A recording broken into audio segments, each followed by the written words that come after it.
All right, guys. So a while back, I did a video on this breakout from Kershaw.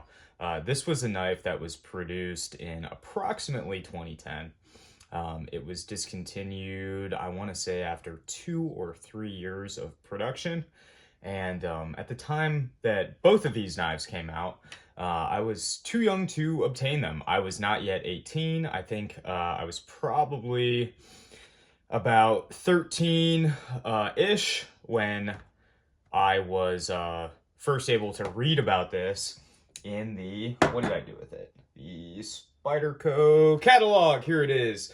I had a little dog at one point that chewed up the corner. Oh man, I'm a big dog guy. I can't put up with that these days.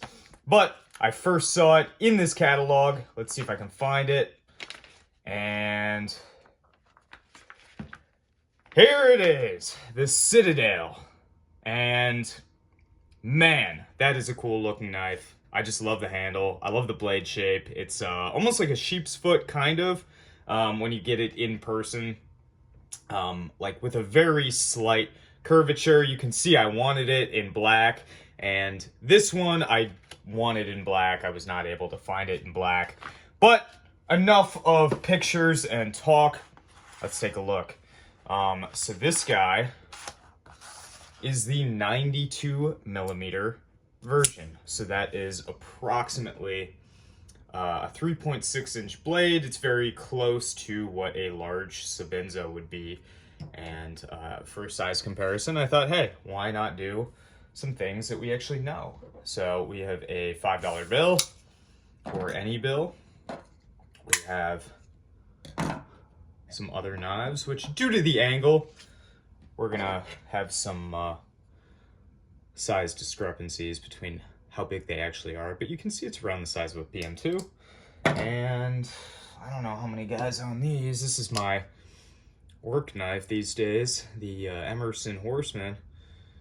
But yeah, so I've downsized my collection to the extent that I really can't do better than that size comparison. So I apologize, but this is such a cool knife. S30V, that would have been, at the time, I believe even what CRKs were produced in, so it was pretty premium back then. These 92 millimeter models have some safety issues. I'm gonna go in and fix it. You can see, I don't know how I'm gonna do it yet. I might just do a dab of matte black silicone in there. That way, if I come up with a better idea on how to fix it, I can just pop that out and, work around it. But yeah, so I've not opened up this knife to see the internals. Deployment is pretty fast. It's not like a ProTech. Actually, if I'm being honest, it's not that fast. But it's an old knife, so I'll give it the benefit of the doubt here. It may have been faster at one point, but in comparison to the breakout, I mean, this thing feels like it's gonna break itself with how hard it actually fires, which I love. I think that's crazy how hard it fires. In my opinion, harder than a ProTech, and that's really talking. Clip, I love these old clips. It's almost like a bluing. The first military I ever owned had this same kind of finish on the clip. I don't know what it's called, not Parkerized. I don't know. I've forgotten at this point. But yeah, cool knife. I really love the handle. The texturing that they do on it is very, it's grippy, but it's not too grippy. It's not gonna shred your pocket up, and it's not gonna cause any issues. The corners are a little hard. This is not meant to be a use video. I'm not gonna use this. At this point, these knives that are this old and from my childhood, or just knives I wanted growing up, I'm not going to destroy them, especially not one that I bought as essentially new. It wasn't listed as new. I worked out a deal with a guy. This has never been used, never been sharpened, never been carried. There's not a nick on this aluminum. The only thing wrong with it is that safety. So I went on blade forums, which I don't know how often people use that now, but I found a thread where it seemed to be a common issue, and it mainly seems to be the 92 millimeter ones. So the smaller variant is about the size of a ZT-0350. It's like a 3.25 inch blade, or 3.3, I think it is. But yeah, this thing is cool. Has some side-to-side play, which was common for that era of auto. Up and down, it has just a tiny bit. There we go. One thing I did notice about these wider automatic knives is the one-hand closing is a little bit more difficult when they get to be as wide as this is, versus something like a TR3.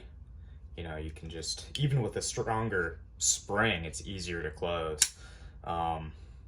So, I don't know. I love this thing. I'm just so enamored with the Breakout right now. I want the version that only exists in my mind, because I thought they made one in purple. They never did. So I'm gonna have to cry about that. But centering is good on this. It's, you know, as well made as any Spyderco from really any time period after 2005, I would say. The FRN ones used to be kind of iffy, but this thing is very, very nice. And I'm happy I got to handle it and own it. I'm probably not going to keep this one that long. I might get the smaller one. I have a buddy that has one, and he said I could buy it. So I might do that, just because I don't want to tear this thing up. Last thing that I thought was pretty cool about this guy is these like clip areas where the clip falls on either side are actually screwed in. I thought they would just be left flat and then lasered on at a later point. I guess doing it this way allows them to maybe have a little bit more leniency with centering. You know, if you're not centered right in the middle of the scale, if you were to just machine that flat, if you were to make a mistake with lasering or something along those lines, you would have to scrap the whole scale. So I don't know if they found that was a cheaper and more reliable way to produce this, but I thought it was interesting because I never appreciated the lines around it as this being a separate piece. I always sort of assumed, well, hold on, am I, no, it's definitely a separate piece. Yeah, for a second I was like, well, wait a minute, it doesn't look like a separate piece, and then I look at it again, it's a separate piece. Whatever. The safety, you can lock the blade shut so it won't open, and then bump it down so it fires. I really like the machined out kind of area here. It's very nice, very easy to press the button, and the button still does sit. Proud of the scale, but not quite as proud as our Breakout here, which is probably the tallest button I've seen. But yeah, guys, I am going to be knocking out videos on all of my favorite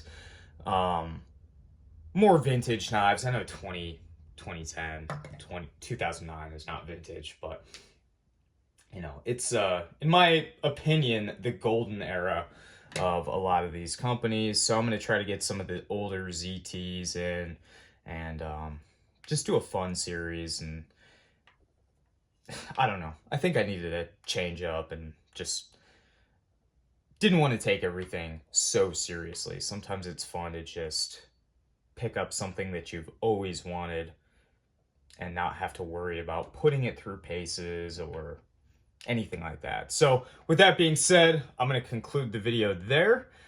This is amazing. I wish they would still make this. If anybody has a DLC 92 or 83 millimeter, shoot me a DM on Instagram. I would love to have that. These days I'm liking the DLC. I don't know if you guys have seen this. I'm doing a video on this guy probably within the next 2 weeks, if not this week. Yeah, cool knife. I have a lot more that I want to bring to the table, and due to me not having to actually use these and it being more of an appreciative video series, they're going to be popped out a lot faster, and the videos are going to be shorter and I think more digestible. So thank you guys for watching, and I will see you hopefully within the next 2 or so weeks. Bye now.